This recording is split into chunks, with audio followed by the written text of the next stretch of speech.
به نام خالق یکتا به کانال کارآگاه رسانه‌ای خوش آمدید. پرونده امروز 2 تبلیغ از یک محصول.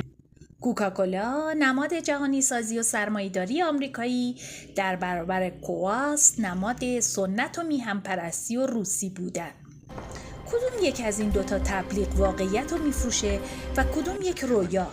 من کارآگاه رسانه‌ایم و اینجا قراره روایت این 2 تبلیغ رو با هم مقایسه کنیم.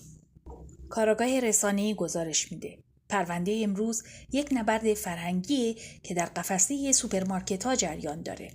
در یک طرف شاهد کوکاکولای آمریکایی غول جهانی نوشابه‌های گازدار با فرمولی مخفی هستیم و در طرف دیگه کواس روسی نوشابه‌ای بدون الکل که فرمولی سنتی داره و با فرهنگ کشورهای اسلاوی عجین شده.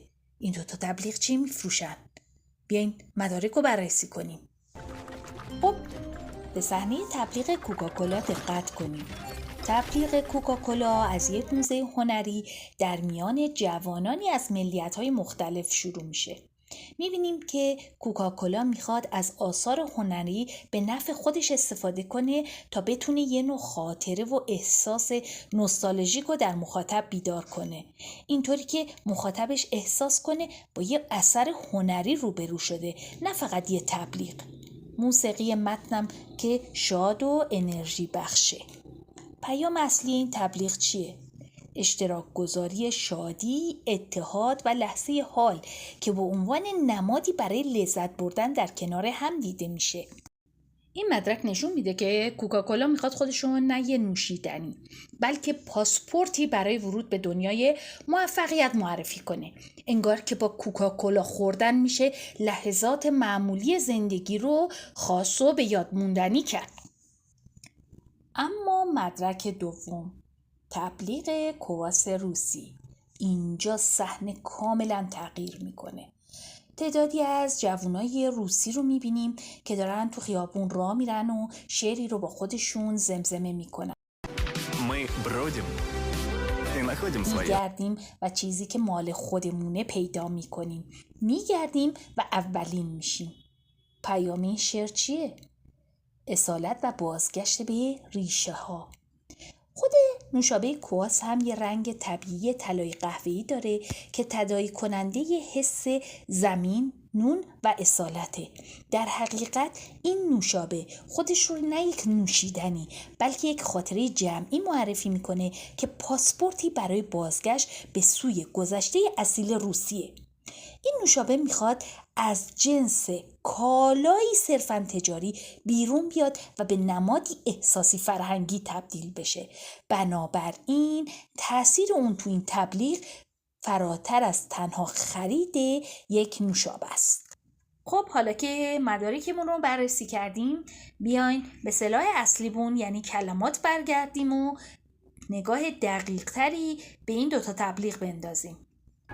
تو تبلیغ کوکاکولا انتهای تبلیغ وقتی که کلمه کوکاکولا وارد صحنه میشه، کنارش کلمه ریل ماجیک یعنی جادوی واقعی رو میبینیم. این کلمه یک کلمه احساسی و جهان شموله و تو این تبلیغ در حقیقت چیزی از ملیت یا مکان به چشم نمیخوره.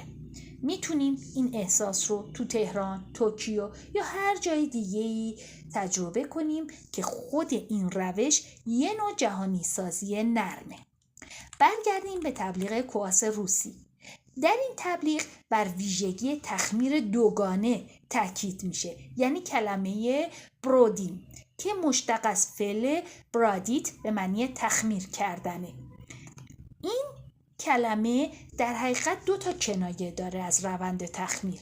یکی که این نوشابه طبیعیه و با تخمیر تهیه میشه و دومی کنایه از سفر، جستجو و تجربه داره. همچنین تو این تبلیغ یک عبارتی به اسم اسویژایت ویچتلنیه به معنی تازه کردن تجربه ها رو شاهد هستیم. این عبارت کنایه از این داره که این نوشیدنی اسلاوی نماینده فرهنگ، تاریخ و سبک زندگی مردم روس زبانه و نوشیدنش پیوند بین نسل ها رو برقرار میکنه. به علاوه تو این تبلیغ از دیدگاه بازاریابی یک کار هوشمندانه صورت گرفته، چون با برانگیختن احساسات مثبت و ارزش‌های انسانی مخاطب به این برند وابسته تر میشه. بنابراین خود خرید تبدیل به انتخابی احساسی میشه. این یعنی بازسازی هویت ملی در برابر هجوم جهانی. و نکته حیاتی اینه که کوکاکولا طعم میفروشه، کواس تاریخ.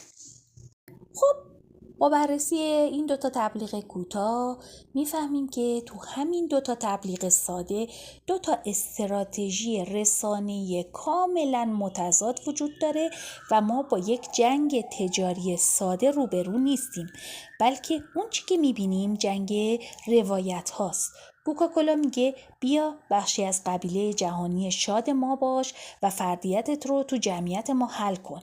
اما کواس فریاد میزنه اینکه ما کی هستیم رو فراموش نکن، اصالت تو ریشه هاته و این نوشیدنی خون فرهنگ ماست. میشه به تبلیغ کواس به چشم یه مقاومت فرهنگی نگاه کرد که برای هویت تلاش و در برابر جهانی شدن موضع‌گیری میکنه.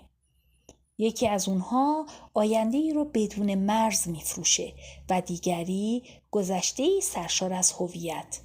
اما کدوم یک واقعیت رو میفروشن؟ هیچ کدام. بله، هیچ کدوم. هر دو رویای قوی تر از واقعیت رو به ما میفروشن. یکی رویای جهان شهری و دیگری رویای بازگشت به اصالت. به عنوان یه بیننده آگاه چی میشه تو این تبلیغ دید؟ هر بار که یه بطری رو برمیداریم نه فقط یه نوشیدنی بلکه یه ایدئولوژی رو انتخاب میکنیم. پرونده امروز ما بایگانی شد، اما ذهنمون تازه باز شده. کوکاکولا رویا و مدرنیته، کواس اصالت و ریشه. و شما کدوم یکی رو انتخاب میکنین؟ از من میپرسین؟